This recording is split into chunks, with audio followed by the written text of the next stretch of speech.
Selamat malam para netizen dimanapun kita berada. Salam inspirasi bagi kita semua ya. Prediksi P3 tak lolos parlemen, konflik internal salah arah dukungan. Gimana kan? Saya sudah sejak awal mengatakan kepada P3 begitu kan, kepada di media sosial begitu, bahwa P3 kalau semakin seperti ini terus, maka kemudian konstituen mereka akan habis, beralih dukungan kepada yang lain. Jelas terbukti hari ini ya dari survei dari CSIS mengatakan bahwa ya bisa saja tidak sampai 4% begitu kan, di ambang batas parlemen begitu.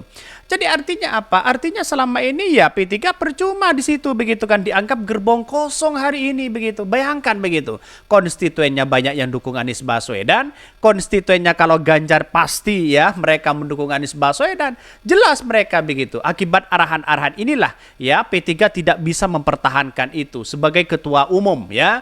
Bahkan ya sebagai Pak Sandi masuk di situ ya tidak ada dampak positif kepada masyarakat. Akhirnya apa yang terjadi? Ya tidak lolos. Kalau tidak lolos gimana begitu P3 di situ begitu kan? Mulai partai besar ya, kalau tidak lolos lagi kan gimana? Coba bayangkan begitu. Mau apa? Ya ganti saja begitu ketua umumnya begitu kan. Maka disinilah yang kemudian ya, kenapa hari ini begitu ya P3 agak melosot di situ begitu, karena kepentingan ya petinggi-petinggi partainya sendiri di situ begitu. Sayang seribu sayang ini. Bisa saja nanti ya dianggap gerbong kosong ini begitu kan ya. Masyarakat ya sudah mewanti-wanti itu begitu. Sekarang itu masyarakat lebih cerdas begitu kan ya, tidak ya salah dikit ya bahaya mereka. Bahkan malu ama lambangnya begitu kan ya, beda banget ya ama sepak terjangnya, runtuh sendiri mereka. Sayangnya pimpinan P3 dijelaskan masih Daniel ya dengan hasil survei itu.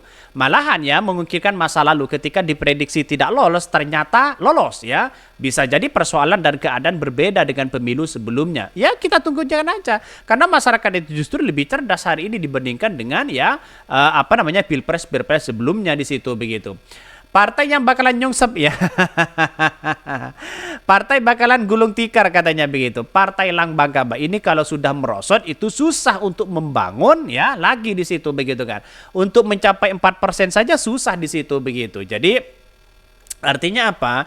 Artinya ini sudah menunjukkan bahwa apa yang terjadi selama ini begitu kan ya, kepada P3 mengalami degradasi yang sangat luar biasa, mengalami penurunan yang sangat luar biasa di situ. Sedangkan di bawah para ulama, para kiai, para santri yang sudah menjadi simpatisan dari P3 justru mendukung Anies Baswedan. Kan bertolak belakang mereka begitu kan. Bahkan ada kabar ya, baliho-baliho yang sudah terpampang P3 di situ begitu kan ya, dia tetap mendukung Anies Baswedan dengan caleg itu begitu kan. Jadi sudah beredar video-video itu begitu. Tapi pada kenyataannya sekarang kita lihat saja, kalau P3 tidak lolos, wah ini menjadi ancaman besar bahwa bisa bubar di situ begitu kan. Lihat saja partai-partai kecil yang sudah tidak masuk 4% ya di ambang batas itu sudah mulai keteteran sekarang begitu kan. Harus membutuhkan biaya yang fantastis di situ begitu ya. Masuk ke 03 tapi yang nonjol hanya PDIP. Kehadiran partai lain malah nggak keras ya, dan secara elektabilitas juga nggak ngaruh. P3 dan Perindo masih 50-50 untuk lolos PT ya. Bahkan ya Hanora ya lebih sulit lagi. Menurutku andai P3 dari awal ya ke 01 agak sedikit ngefek sih surveinya 3 parpol 01 aman banget katanya. Ya, kita lihat saja begitu kan. Ketika PKS ya, ketika PKS, PKB dan Nasdem yang mengusung Anies Baswedan, ternyata hari ini elektabilitas dari sebagai partai politik itu semakin tinggi di situ begitu. Bayangkan, ini semakin tinggi begitu kan. Apalagi kalau P3 mendukung Anies Baswedan, mengusung Anies Baswedan, jelas mereka begitu kan. Saya kira di ambang batas 4% kecil mereka begitu. Bayangkan Partai Demokrat saja sudah 4,5%. Artinya di ambang batas itu sudah cukup, tapi hati-hati loh, bisa nyungsep di situ begitu kan. Sedangkan PAN masih 5% di situ begitu. Artinya apa? Artinya menurut saya pribadi begitu kan, bisa saja ya. Karena ini politik tidak bisa dihitung secara matematika di situ begitu kan ya. Tapi pada kenyataannya nampak sekali realitas masyarakat bahwa ya P3 akan bisa diprediksi tidak lolos di situ begitu kan ya.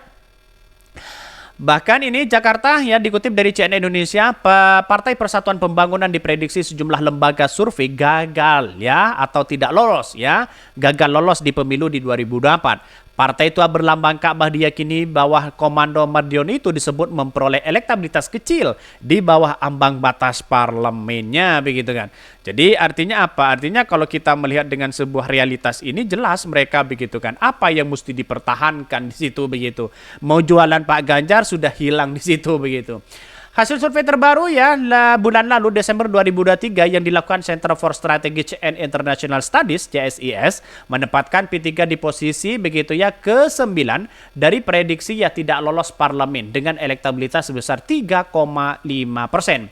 Sementara survei yang digagas Indikator Politik Indonesia mencatat P3 menjadi salah satu dari 8 partai yang diperkirakan tidak lolos ambang batas parlemen, ya 4% dan gagal masuk DPR pemilu di 2008. P3 berada di urutan ke-8 dengan elektabilitas 2,8%. Semakin parah mereka begitu kan.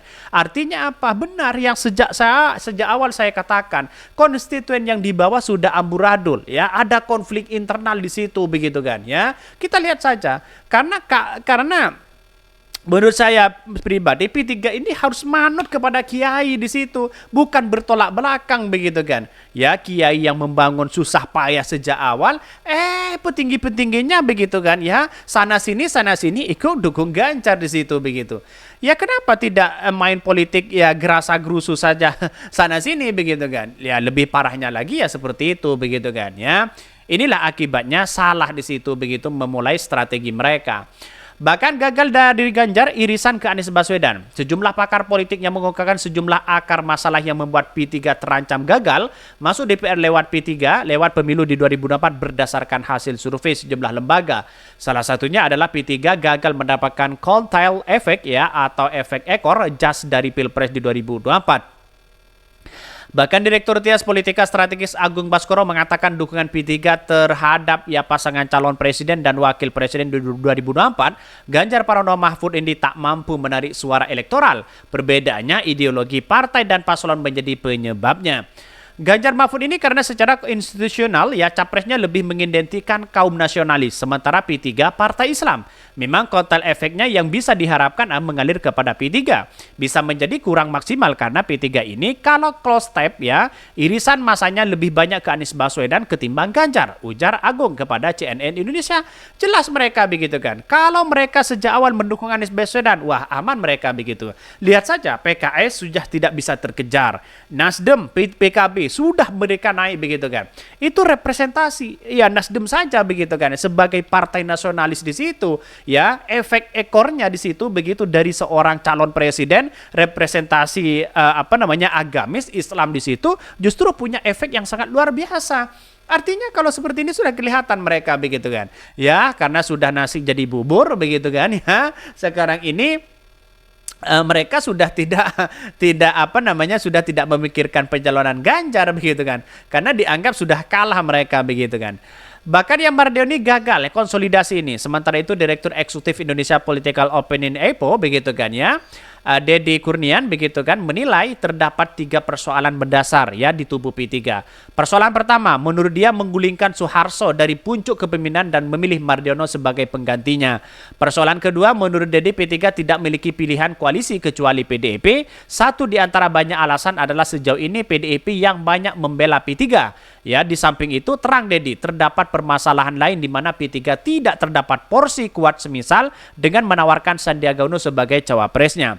Ini kan sudah jelas mereka begitu. Strategi-strategi itu sudah tahu ya PDIP di situ begitu kan ya. Sayang 1000 sayang kalau ini tidak lolos begitu kan ya. Partai besar kasihan konstituen yang di bawah begitu. Apa yang mau diharapkan yang di bawah? Ya, sudah buang-buang uang ya sana sini begitu konstituennya, para pendukung-pendukungnya, caleg-calegnya kalau tidak lolos kan gimana begitu kan. Sayang 1000 sayang di situ begitu. Mungkin itu yang kami sampaikan ya, tonton terus channel dari Podcast Rakyat ini karena ada berita-berita menarik dan viral setiap harinya. Salam para netizen, salam inspirasi bagi kita semua. Jangan lupa di subscribe dari YouTube dari Podcast Rakyat ini.